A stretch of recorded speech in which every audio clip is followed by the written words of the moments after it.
Hello, this is the front desk.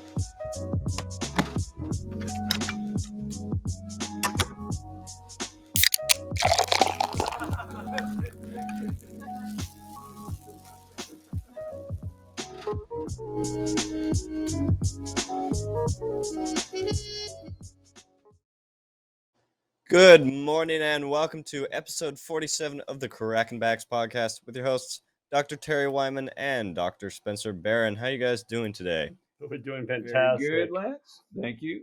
It's nice to hear. So today we are joined by Dr. Sabine Hazan. Dr. Sabine Hazan has over 22 years of experience in clinical trials and is the founder and CEO of Ventura Clinical Trials, Malibu Specialty Center, and Progenibiome. How are you doing this morning, Dr. Sabine?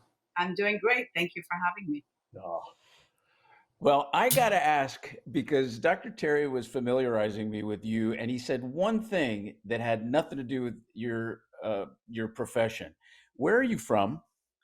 I was born in Morocco, and then I was raised in Montreal. We left Morocco when I was 9 years old, and then moved to Montreal. Okay, so we may be relatives somewhere because my mother was born in Morocco, No and way! yeah, she was born in Morocco, Wow. and her listening to her Spanish is like it's music. Listening to I have no idea what she's saying half the time. But I mean, So my mom's family is actually from Spain, and so I'm kind of a mutt. I mean, Spain, Greek. My dad's family is like Germany, so I'm a mutt. yeah, my dad's from Romania, so we got like two different areas. But anyway, it's It's diversity of microbes. yeah, right. That's what keeps us healthy, right? All that genetic inbreeding just doesn't do anybody any good, right? Yeah. Anyway, we're really excited to have you on. Dr. Terry knows a whole heck of a lot more. He was ecstatic when talking about bringing you on because, we have, as chiropractors, we've always believed in this understanding of mental, nutritional, and physical, and we've, promoted it, and even in the midst of when, pardon me, but when medical doctors said that nutrition doesn't matter, you get all your vitamins and foods, and then there's Dr. Hazan, and she comes on to the forefront and speaks a different language other than Spanish. But go ahead. Yeah, and I think partly it's thanks to you guys. I'm a physician in Malibu, and the clientele in Malibu doesn't really like pharmaceutical drugs. They like natural meds. They like naturopaths. They like chiropractors. So I think you guys taught me a lot. Being here in Malibu, I kind of had to open my eyes to another world of medicine, which was quite effective, which is working. When people with Crohn's disease come to me and then they go to someone that's, functional medicine doctor or a chiropractor and they get better, we're doing something right. So, Well, that's great. I mean, let me ask you, how did it all transition for you? Because it was, I read a survey many years ago that when you asked a medical student if you would ever work with a chiropractor, or they said yes, yes, yes, and then they get brainwashed. How right. did you resist and change and think Those for devils- yourself? I've always thought for myself. I'm not one, I've always been the kid that challenges the narrative, that questions everything. Like my parents would be telling me, well, eat liver, it's good for you. Well, why is it good for me? What's the data? Like, I was that kid. That was like from day one. I would always challenge my parents, challenge the teachers, challenge med schools, challenge the residency.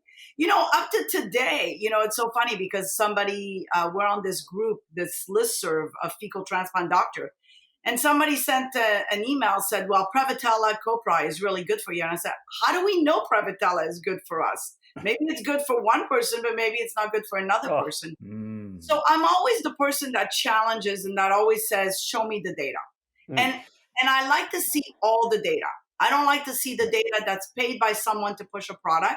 I like to see the data that was actually somebody spent their own money to prove, because that's the data that I can trust. If you can spend your own savings into something that you believe in, then that's powerful, right? Because that says, I believe so much in it.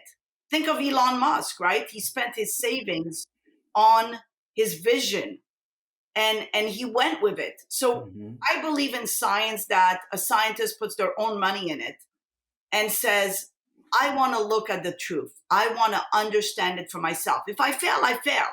But if I push that narrative, and that's how you learn. You go a direction and you see what works and what doesn't work. And I think for me, that's always been my interest. Some things work, some things don't work. I'm more interested in what doesn't work to see why did that experiment fail. So to make it successful, then what works, right? What works, a recipe works, you keep making it, no problem. But if a recipe doesn't work, you have to ask yourself, well, did I put too much flour? Did I put too many eggs? You got to restructure the formula. And I think that's the learning. I think too often we publish things that are paid by people to push a product, and we're not necessarily seeing the truth about that product. So anyways, a bit off. No. So So that's perfect. we like that you're a renegade because, as chiropractors, it wasn't too long ago that we're still considered renegades. So, there's a fascination with what you're doing. And more importantly, you're even in more of an isolated set, but it's growing as a medical doctor that believes in, deep dive nutrition.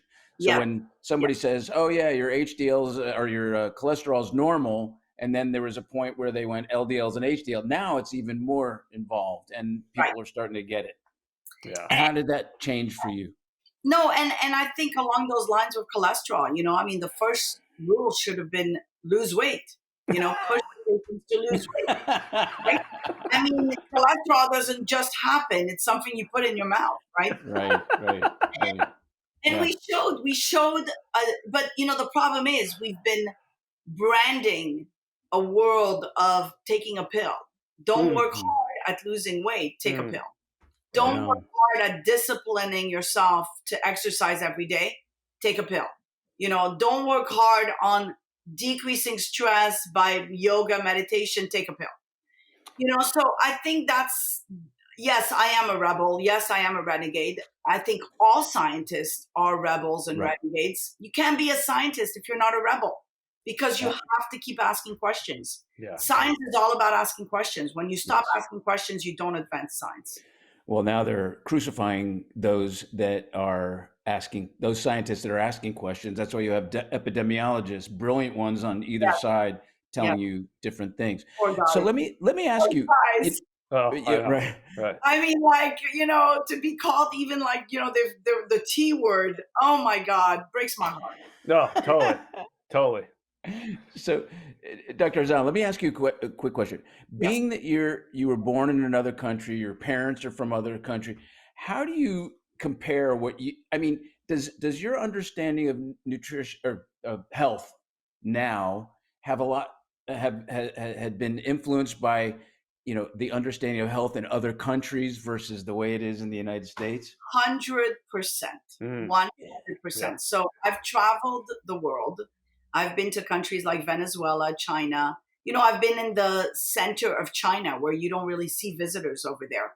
And, and I've eaten their foods. And I can tell you my digestive tract was completely messed up. Oh, yeah. Because I'm not used to that environment. Vice versa. I've gone to the mountains of Venezuela and eaten their foods and got my microbiome completely messed up as well. And instinctively as a person, as a human being, when you stick to the foods of your genetics, of your family, you feel better. That's your comfort food, right? The foods that your mom made you growing up, right? So that's my comfort food, right? So I'll go back to the couscous and all that my mom made me when I'm sick, because it's that's my comfort food. Now, if I start eating sushi, I'm not going to get better. So I always go back to traditional. And, you ask, it's interesting because as I got into this whole microbiome and trying to keep my microbiome living as long as possible, like my grandmother, I have family members that live, my grandmother lived to 110 years old. Oh my God. What was her secret, right? So asking my mom, well, what was the secret of my grandmother for living? And then I have another one, 96 years old, so I asked my dad, what's her secret, right? Mm. And it's all in nutrition. Like they had these tricks to keep themselves healthy, to keep their colons, safe and not to develop those bad toxins. As I look back now at what my grandmother was doing, I say, yeah, that was instinctively. She knew her gut was upsetting her and she needed to do something about it, and therefore took care of it in order to keep living longer. And so, Question, a lot of our audience is, non-professional, non-healthcare professional. We hear the word microbiome a lot more now than ever before. Can you tell in lay can I terms tell you what what that it means? is? Well, I wrote a book. It's called Ooh. Let's Talk. I love that. That's your microbiome. Your microbiome is really your poop in the toilet. That's the best way. I mean, we could sugarcoat it as much as we want to I give still won't eat it. Go ahead. coming down the pipeline. These pills with microbes in it are coming down the pipeline. So with poop specifically are coming down the pipeline. So yeah, I know you're saying no way, right? But let's avoid going that route by keeping our microbiome, our poop healthy. So your microbiome is all the microbes that are living in your gut, in your gut. So that's your bacteria, your virus, if you've got parasites in there, if you've got fungi in there, it's all living in your gut. Now it could live in symbiosis, like in a happy, peaceful environment, and therefore all balanced.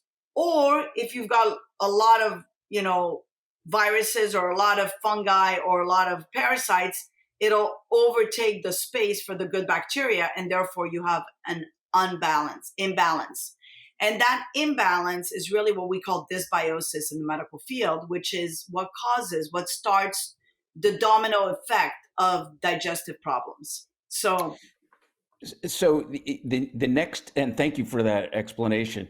The next big word that we've been hearing, especially the layperson, that is probiotics. Everybody's talking about probiotics, but how does that make sense sometimes when your gut flora has too much bacteria? Or go ahead and you explain. Yeah, so when is a probiotic? Are, again, the whole process of probiotic came from looking at the microbiome and seeing, wait a minute, there's some good bugs in there, and when we take an antibiotic, we're killing those good bugs. So maybe we should replenish those good bugs, like the bifidobacteria. And remember that term bifidobacteria, because that's going to be a very important microbe in the future. Your bifidobacteria is really what the whole probiotic world was created on, right? Where do you find probiotics? You find them in Activa yogurt, in Siggi's yogurt, kefir yogurt.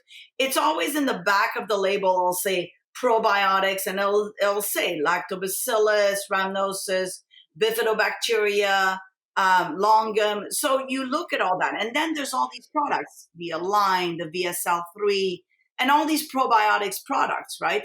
So those are supposed to be the good bacteria, right? The big problem is the bottle that says bifidobacteria, does it really have bifidobacteria? Yeah. Because here you are trying to take some drink and you're not getting any better.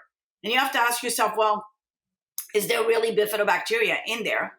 And then the second question is are the probiotics that are over the counter, are they dead bacteria or live bacteria? Because if it's a dead bacteria that was exposed to the air or contaminated, right? Remember, these pills are made in factories where a lot of people are kind of like breathing in and coughing and all that. So are these pills, and I like to put the graphics and the visual, because I don't think people understand. They think like you're taking these pills and it's perfectly clean and perfectly stable. I mean, you don't realize where half these pills are made are in factories where, a lot of times people don't even have bathrooms over there, So think about the contamination of those products. And then you're putting it in your mouth thinking you're taking in a good pill, and it's really a bad pill that's actually aggravating your gut. So So the probiotic trend was exactly that. We saw something in the world of science where when you take an antibiotic, you're killing the strep pneumonia for your pneumonia, but you're also killing the good bifidobacteria and the lactobacillus. And therefore, should we be replenishing those, right? So the concept is right. The problem is it became a business of fast production of multiple probiotics, multiple products with probiotics. And a lot of times, these products are not legit. I'm going to refer to one of our papers, which is First Do No Harm. And we actually talk about probiotics. And we show people that are taking, it's a small study, but it's a beginning to kind of open the minds. It's been criticized because it's a small study. Could have been done better, of course, if we had the money. This is all research. But we looked at people that were taking over-the-counter probiotics that were poor quality or not really regulated versus people that were taking regulated probiotics versus people that were taking nothing and that were healthy. And what we noticed is the people that were taking these poor quality probiotics, I like to call them over-the-counter, had zero bifidobacteria in their gut at baseline, right? And then the people that were taking high quality had a good level of bifidobacteria. And then the people that were healthy and didn't take anything had a high level of bifidobacteria. Of course, like I said, that was a small study. It was like 20, 10 patients. It wasn't too big because these studies are expensive. Each stool sample is like $1,500 to $3,000. So we analyze and we have to write them, etc. The ideal study is to look at a probiotic and do before and after on a larger scale and seeing if that probiotic is helpful to the gut. So what I do a lot of times with my patients is I'll take a patient that comes to see me with GI problems and they'll tell me I've been on probiotics forever.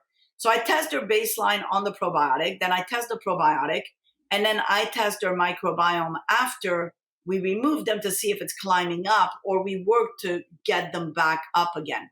So that's the whole purpose of probiotics. It's all about the essential foundation of it is there should be a balance between your good bacteria and your bad bacteria. If that balance is off and you've got your bad bacteria here and your good bacteria here, viruses penetrate. And that's the premise of the microbiome and the probiotic world. And then the prebiotics come in to kind of give it a nest. It's like the foundation of a house. You're going to put, cement, but you're also going to put, things to thicken the cement, right? So was the concept of probiotic also, where, how it would, prevent certain infection. And so it's because the probiotic would occupy the receptor site of those cells that would have typically multiplied. Is that how that works? That's correct. And by the way, what you hear in the background is my phone, so I apologize. It's on the other side. No, it's kind of cute, actually. How busy I am and nonstop. Yeah. Microbiome alert. No, but I'm taking stat consult, gastroenterologist. I never thought of it that way. I know. Yes. I realized I'm a gas specialist. Okay. Anyways, it is in the book, That was good. But no, I'm taking care of COVID as well. So it's not all just gas. But your question was, yes, probiotics was because we discovered that when we give people antibiotics, we're killing off all their clostridiums, all their, bacteria, their Bacteroides, their bifidobacteria. And then we discovered that potentially a probiotic, and I think Activia was one of the first ones. If you give Activia, you're replenishing what you've lost. So the whole movement of giving people antibiotics was combined with Activia. Because, in the world of the microbiome, especially when we get into fecal transplant, which is the process of taking healthy stools from a healthy donor and putting them in an unhealthy donor, that process is essentially, what are we doing when we do fecal transplant? We're blasting the whole gut, killing off every single microbe in there, and then starting with a new microbe, like a new garden. So it's like, and I always say it's like gardening, right? You're removing all the weeds, and then you turn the earth, and then you plant the seeds, and then the seeds grow again. So that's the whole principle behind fecal transplant and the whole, microbiome replenishment and probiotics. It gives a whole new meaning to when someone says to you, "Go eat shit," and you go, "Well, I am." No, you didn't. Or some people say, I wish I could eat shit. You know, You got to speak to Dr. Hazan about that. All right. Shit. I mean, I've heard some doctors talk about using colloidal silver as a way of cleansing the gut. What's your take on that? It's a dangerous zone, right? So, because are you killing off everything you were born with, right? Your natural signature microbiome. So what I would recommend these people is to get a baseline of the microbiome, or at least test them. We do genetic sequencing studies on a research protocol because it's not a commercial product yet, but we hope to bring it as a commercial. But unfortunately, there's trillions of bugs to figure out. And I think it's a mistake to send off these results to patients because we as GI doctors and infectious disease don't understand this world yet. So to give it to the patient and say, look, you've got 50% of your microbiome is Bacteroides. Well, what does that mean, right? So it's important to do it still under the umbrella of research so we can help say to the patients, look, this is what we're seeing with patients so far in clinical trials. So that's why we have all these clinical trials where we basically are looking at, depression and anxiety and Parkinson's and all that. But that's all very expensive. So it becomes, a partnership between the patient and the scientist to kind of crack the code of your own microbiome and to try to understand what went wrong. So I think for the people that are doing colloidal silver, it's important for them to have a baseline and to see what is damaged. Is their microbiome flourishing or is it damaged from that? So I'm nervous about anything that becomes a trend because nobody's really done the proper research to look at it. And I have to say, people will feel better because you can live with a sterile gut. Think about the kids we give that have Crohn's disease, that we give quadruple therapy, right? And they all of a sudden get better on 4 antibiotics, right? Because we're sterilizing their gut. We're killing off the bad toxins and the bad bacteria, but we're also killing the good stuff, right? So you can live healthy with a sterile gut, but then, what is your longevity? What are you at the detriment of what, right? So in other words, I'm putting one Band-Aid, but then what am I killing? What am I breaking? So I think I would like to see more of a science that's more precision driven, that basically says, okay, well, let's look at colloidal silver in a patient before and with their symptoms, and then after to see, and all drugs really, that's my path right now is, when I started this whole treatment of COVID, I was more interested in what does, and you've heard of all those controversial drugs, right?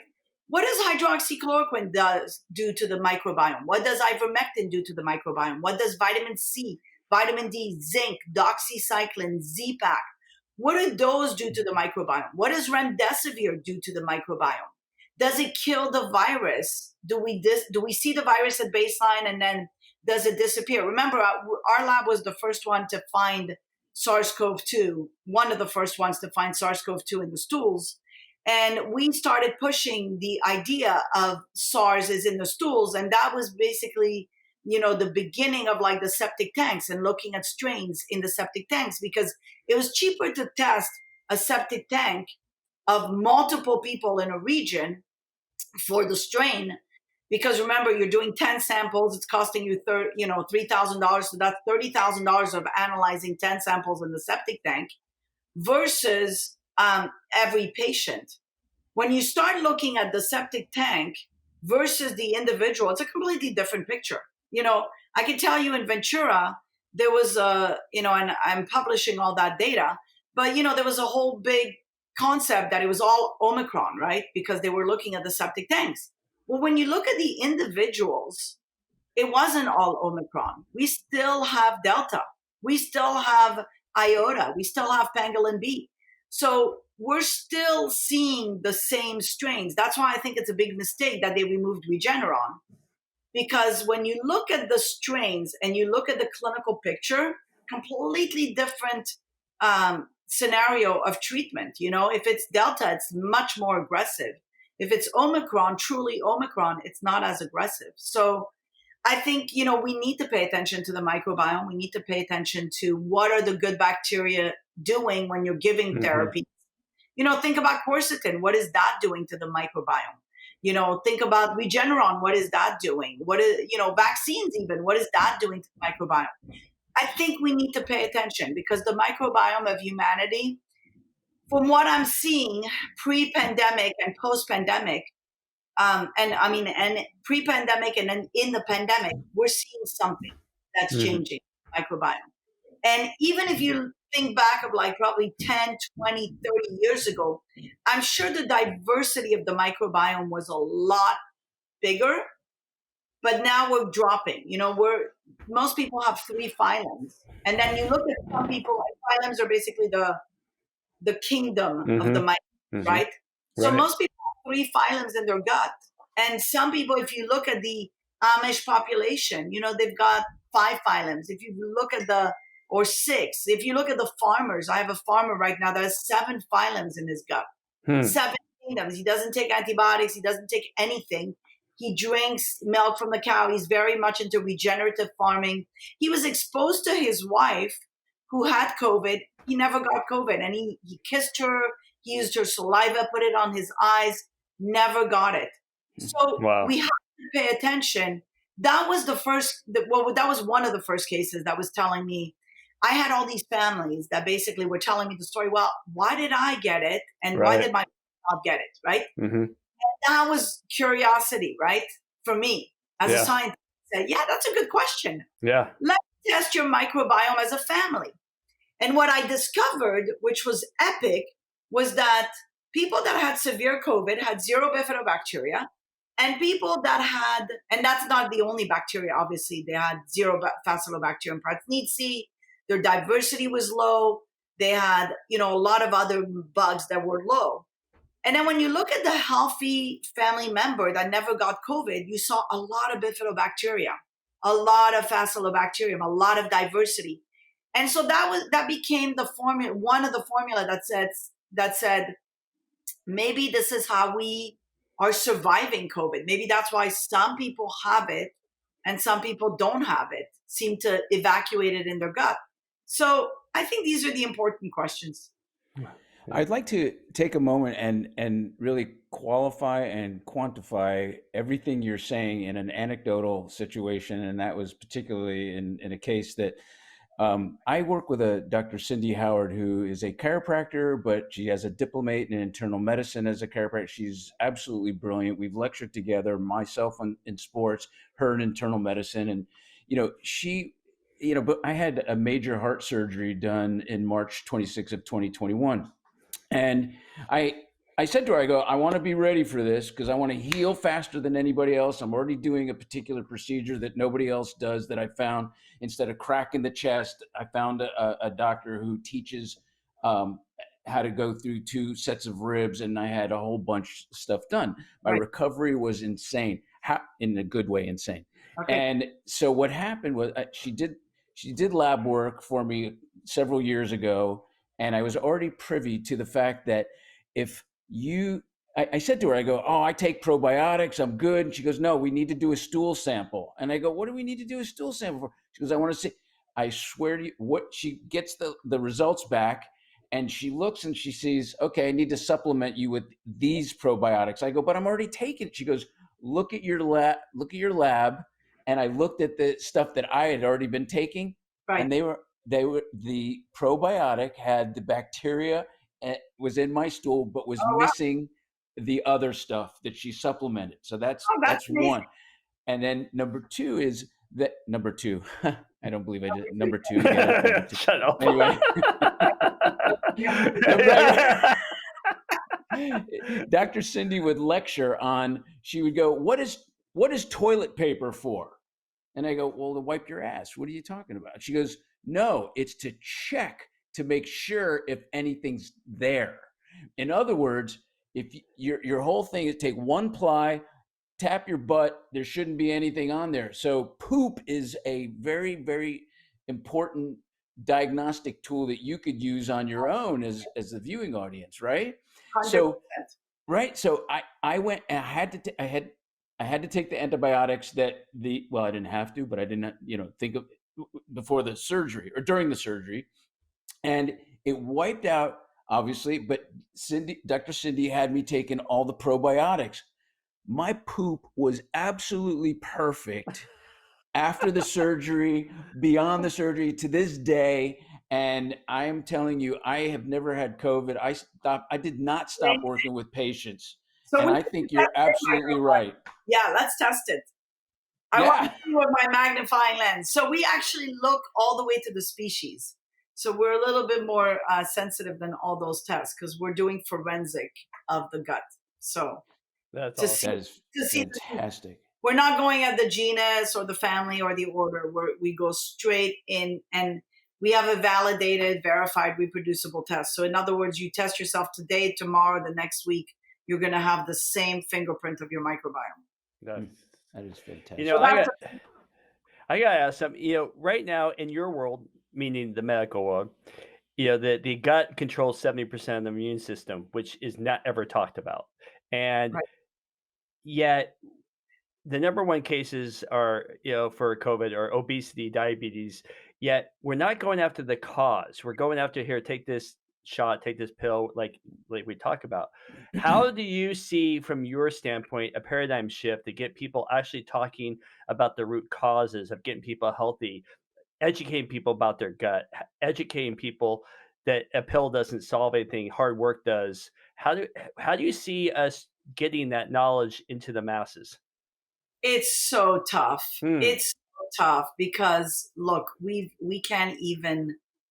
It's so tough because the pressures of the social media, of the media that are pushing these drugs after drugs and herbals and pills and you just get buried. You know, when you see a social media influencer taking a pill or a medication, you know, it's influencing a whole bunch of people because, you know, Kim Kardashian said so, so I'm going to do it. And so, but that's, unfortunately, that's the problem until, you know, that person comes and sees the doctor and says, what's wrong with me? Why am I having these problems? Why am I losing hair? Why am I not eating? Why am I?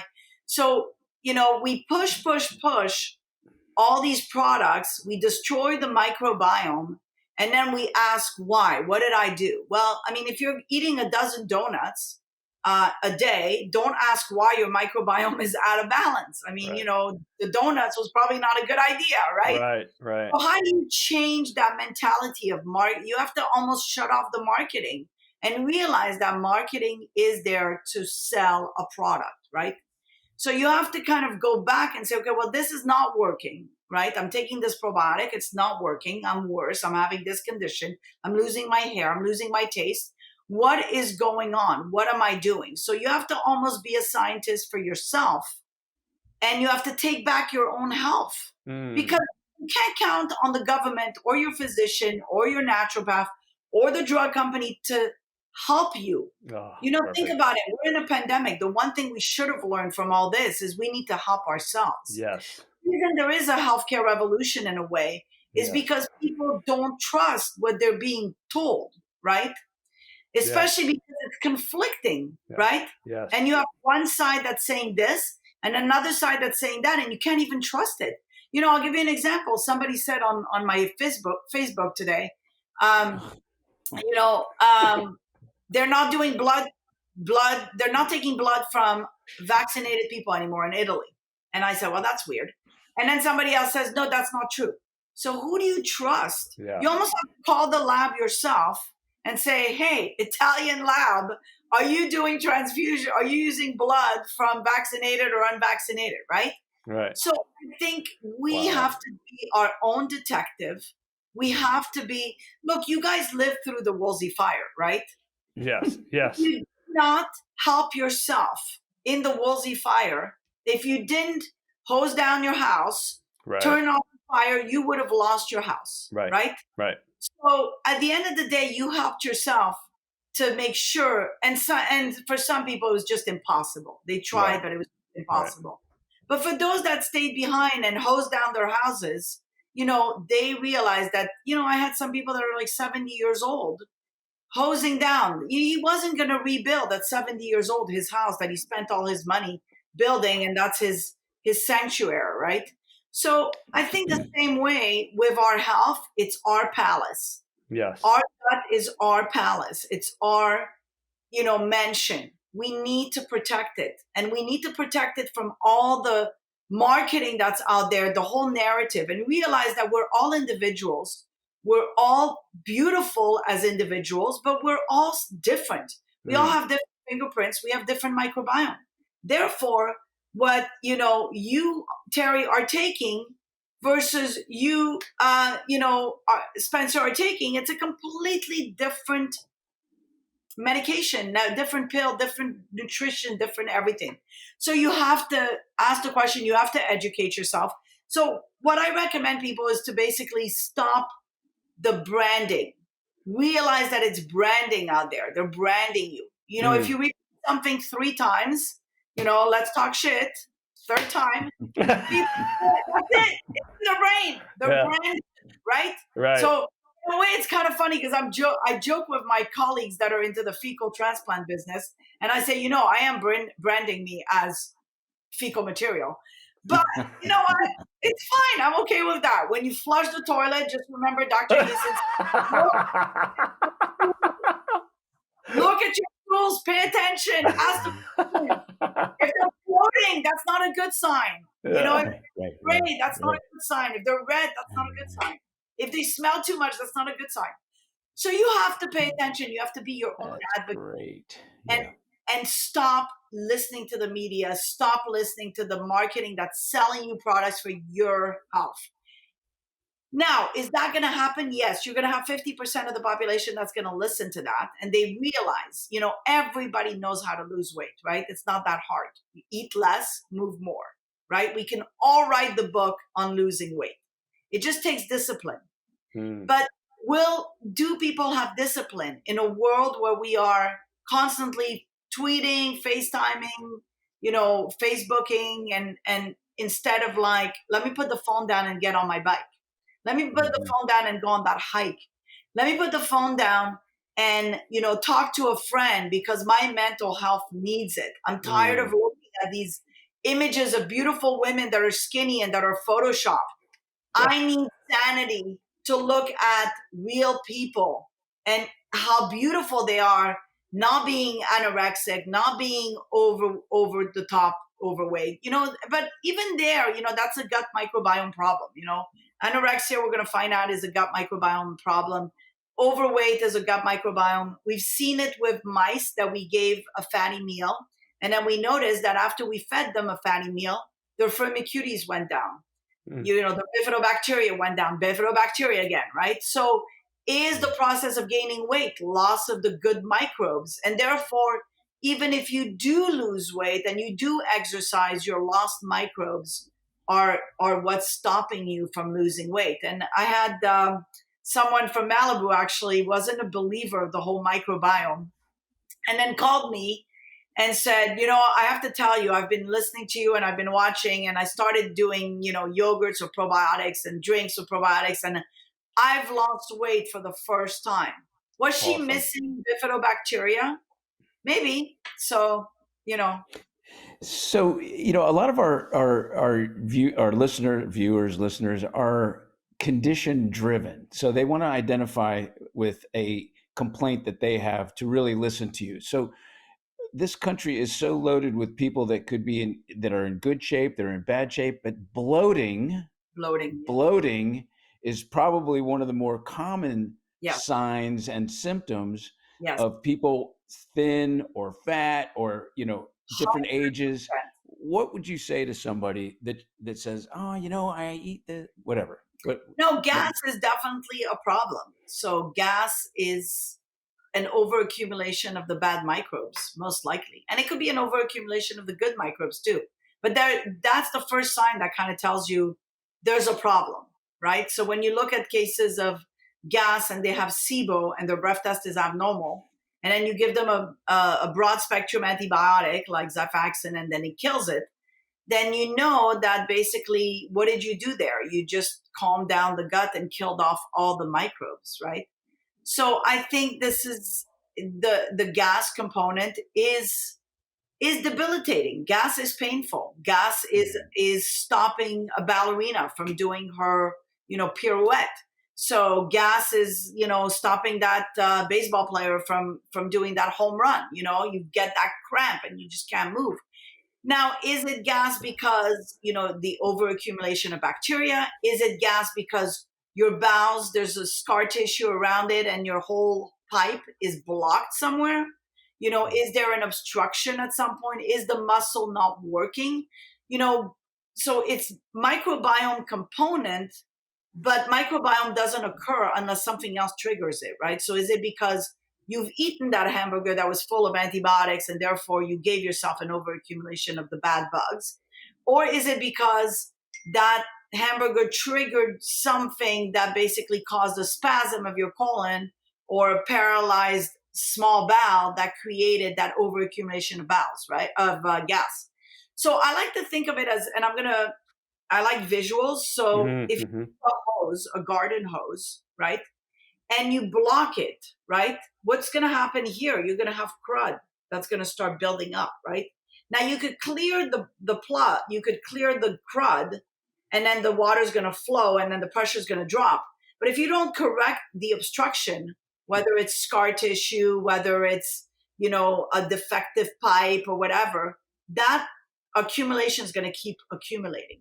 So I think it's important, with technology, with devices that we do in GI to kind of get to the root cause of what the problem is, because it's never, which came first, the chicken or the egg, right? It's never that. It's never, well, which came first, the accumulation of gas or the blockage because of the accumulation of bacteria. You know what I mean? So Dr. Zahn, so our listeners can deeply relate to what you're saying and make educated choices in the direction of what you do. What would your traditional gastroenterologist or internal medicine doctor have done when a patient comes in with, gastric disturbance or bloating or discomfort? What is it like the commercials on TV tell you that really make you cringe? you mean like the take what you were taught in school. How about that? Well, follow the guidelines, and the guidelines are written to push a formula, a research, right? If you follow the research, and remember, these research that are done now are on massive level of placebo-controlled trial, right? It's not really individualized medicine anymore. So if you follow these big trials that are paid by someone to push a product, it develops a guideline, right? And then that guideline becomes the standard of care, in that you go to your GI doctor, they do a breath test, they see you've got an overaccumulation of bacteria, they give you this pill, and then you're done. And then every 8 weeks, you need to have an accumulation of pill. Is that fixing the problem? In my opinion, no. I mean, I like fixing the problem. I like knowing the root of the problem. But unfortunately, that's all expensive, because now you're doing individualized research on a patient. So the commonality of medicine is to take these placebo-controlled trial and put everybody in a box and generalize and say, well, you know what? 90% of the people improve with this, and therefore this is going to be the standard of care. And therefore, we're going to continue palliative care until we find a better solution, right? Because that's what it is. It's palliative care, right? Until the person stops and says, you know what, that's not working for me. Let me go different routes. Now, why am I in this path? Because I've seen the different routes from you guys. I've seen the different guys from the functional medicine doctor that gave those probiotics, from the nutritionist that went a little bit further, and that keeps seeing patients. Remember, the best marketing in medicine is word to mouth. You fix a patient, they tell 10 patients, right. And so you don't even have to advertise. The nutritionist, people that come to you, they don't come to you because they've heard you on your podcast.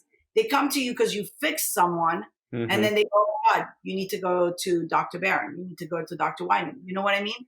That's why people come to you, word to mouth. That's the best marketing that you cannot reproduce. And that's That's a frightening, that's something that no pharmaceutical companies has ever figured out. Correct. No. Correct. Instead, they pay, millions of dollars to these lobbyists and to their salespeople, and anyway, that's a whole nother story. Until the lobbyists and the salespeople come to your office Yeah. Yeah. Yeah. Yes. to fix my friend, Right. can you Yeah. fix me?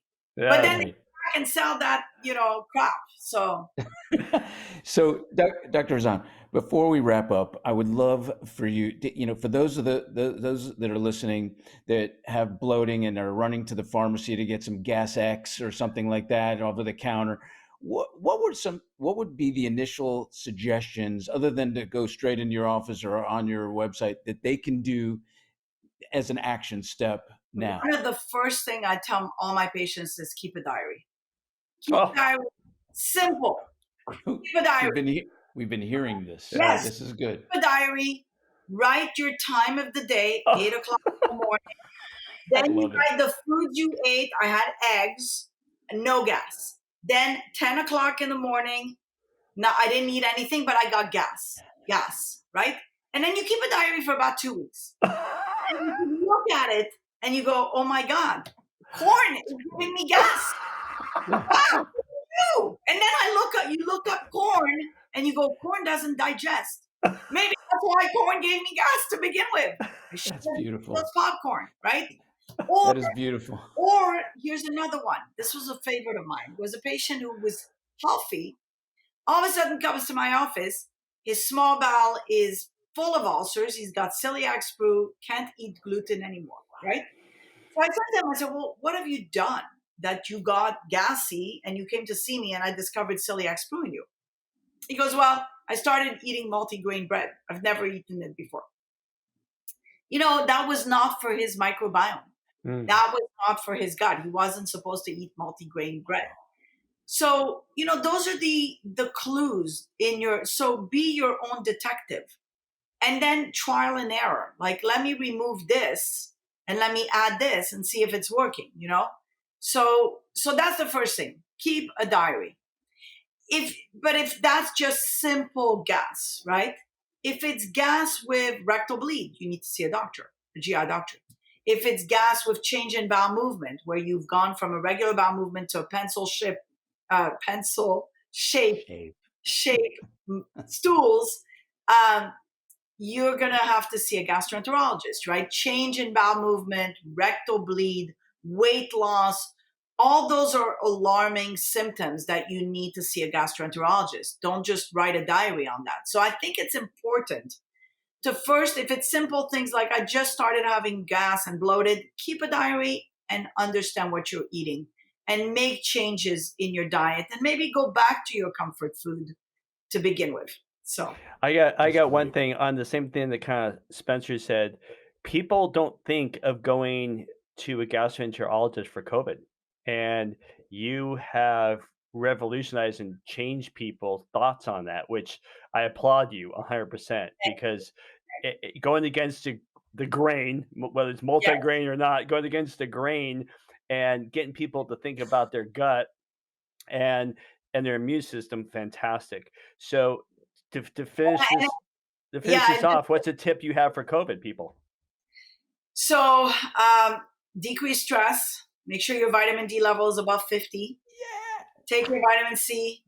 Get some, yogurts in you, coleslaw, sauerkraut, fermented foods, gut happy, gut health, eat your food.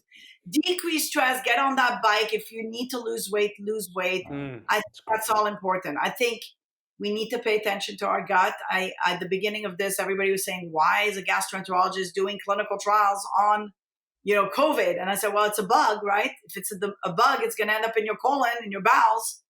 And by the way, little things, a little pearl for people that think about COVID. If your kid has fever and has, it's important to make sure that it's not and they have loss of appetite, and they have COVID, it's important to make sure that it's not appendicitis, because too often kids have appendicitis from COVID. So we got to pay attention to COVID. If the gallbladder causes cholecystitis, gallbladder problems, appendicitis in certain people.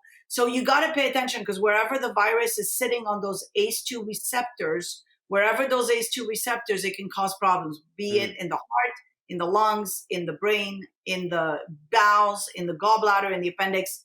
So that's my whole thing. Focus, treat early. There's so many doctors that are courageous and brave enough and took on the onus to treat early. Treat early, treat early. Focus on your gut, de-stress, turn off the media. Oh, Dr. Stop Hazan, politics. that is probably one of the best. Now, you said a lot of great things. As a matter of fact, the last podcast guest we had on, Dr. Terry said he loved her. And I'm going to tell you, I love you because your information Phenomenal. is great. And your mom is from, my mom is from the same place you are. So I got, there's a thing there. It's a genetic. Yes. It's a genetic thing. I always tell people that are trying to stop me, I always go, watch me. yeah. Yeah. I love it. Is that And then great? the other thing is, I will nag you forever and ever and ever. So you might as well approve the paper. So the power of a woman is to nag. So I'm going to nag till my protocols are published and people see the data on microbiome and everybody reads. Let's talk shit. Yeah, let's talk shit. Hey, and That's Dr. great. Hazan, when I'm at Pepperdine one of these days, I'm going to nag you to hang, have lunch or grab a tea or something. I love to hang out with you more. You've been fabulous, absolutely great. fabulous. Perfect. Thank you, guys. Thank you so much. Thank you Appreciate very much. you. Have a great day. Thanks. You too. You too. Thank you for listening to today's episode of the Kraken Backs podcast. We hope you enjoyed, and make sure you follow our Instagram at the Kraken Backs podcast. Catch new episodes every Monday and Thursday. See you next time.